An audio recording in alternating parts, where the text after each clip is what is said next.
On a tous en tête ces images un peu vieillottes, presque sorties d'un roman de Jules Verne.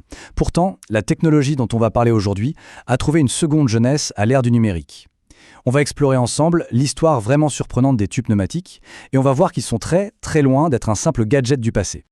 Alors, quel est le lien? Eh bien, la réponse, c'est le tube pneumatique. C'est l'histoire assez folle d'une technologie qui a su traverser les âges en se réinventant complètement. Pour bien comprendre d'où ça vient, il faut faire un petit voyage dans le temps. Direction Paris, à une époque où le temps, c'était déjà de l'argent. C'est là que leur usage le plus célèbre, le transport du courrier, a littéralement révolutionné la communication en ville. Il faut s'imaginer un peu le truc. Fini les coursiers à cheval coincés dans les bouchons.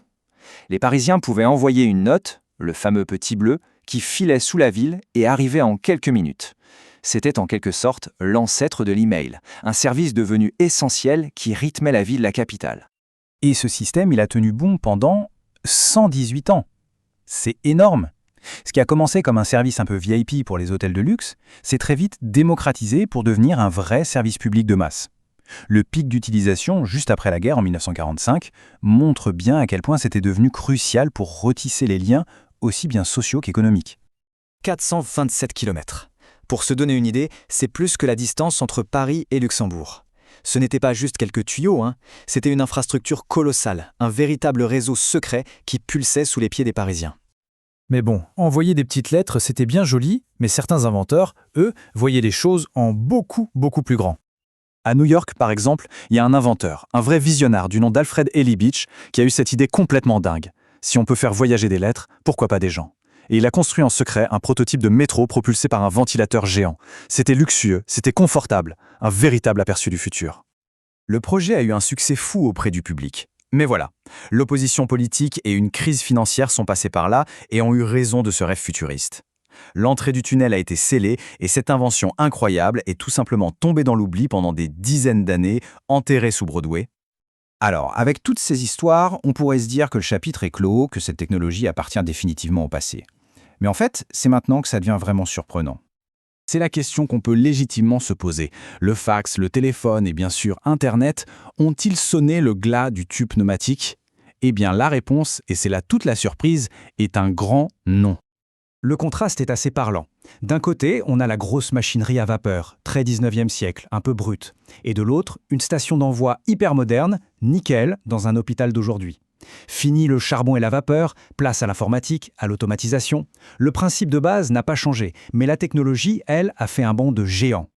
En fait, le tube pneumatique n'a pas disparu. Il s'est spécialisé. Il est devenu la solution idéale à un problème très moderne.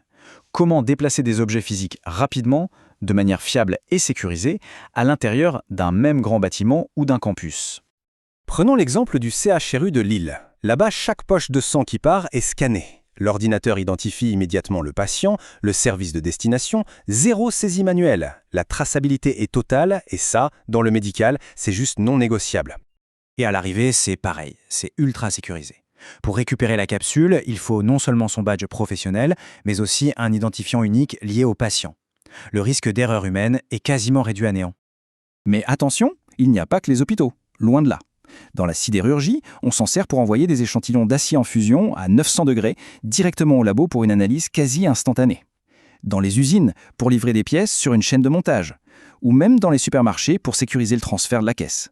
La polyvalence de cette technologie est vraiment impressionnante. Et le plus fou dans tout ça, c'est que derrière ces applications de pointe, le principe de fonctionnement, lui, est resté d'une simplicité enfantine. Le voyage d'une capsule, c'est un balai bien huilé. D'abord, on l'insère, on sélectionne la destination. Un ordinateur central calcule alors le chemin le plus rapide et actionne les bons aiguillages. Ensuite, une puissante soufflerie crée une pression ou une dépression d'air et hop, la capsule est propulsée. À l'arrivée, un capteur détecte son passage, coupe le flux d'air et la mission est accomplie. Simple, efficace et incroyablement rapide. Alors la grande question c'est pourquoi une technologie née au 19e siècle continue de prospérer comme ça à l'ère du tout numérique? Ce témoignage du Dr Reich de l'établissement français du sang résume parfaitement la situation. Dans une urgence médicale, quand on passe de plusieurs heures à quelques minutes, on ne parle plus de confort, on parle de sauver des vies. Le gain de temps n'est pas un luxe, c'est une nécessité vitale. Et ce n'est pas qu'un marché de niche, les chiffres montrent une croissance annuelle prévue de près de 4,5%. Ça signifie que de plus en plus d'industries réalisent la valeur de cette solution logistique. C'est un marché en pleine expansion. Si on regarde un peu la géographie de ce marché, on voit que l'Amérique du Nord est leader, notamment grâce à l'équipement de ces immenses complexes hospitaliers. Mais là où ça explose littéralement, c'est en Asie-Pacifique. Là-bas, la construction de nouvelles usines et de nouveaux hôpitaux intègre directement cette technologie. Et c'est peut-être ça, la leçon la plus importante de cette histoire. On a passé des décennies à perfectionner la vitesse de l'information, mais le monde physique, lui, a toujours besoin de se déplacer. Que ce soit des poches de sang, des pièces mécaniques ou de l'argent. Et pour ce défi-là, la solution la plus efficace n'est parfois pas la plus complexe, mais simplement la plus élémentaire, un souffle d'air dans un tube. On va se quitter sur cette question. Elle nous rappelle qu'une technologie n'est jamais vraiment ancienne, elle est simplement adaptée ou non à un problème. Et pour le défi de déplacer un objet d'un point A à un point B, le tube pneumatique semble avoir encore de très beaux jours devant lui.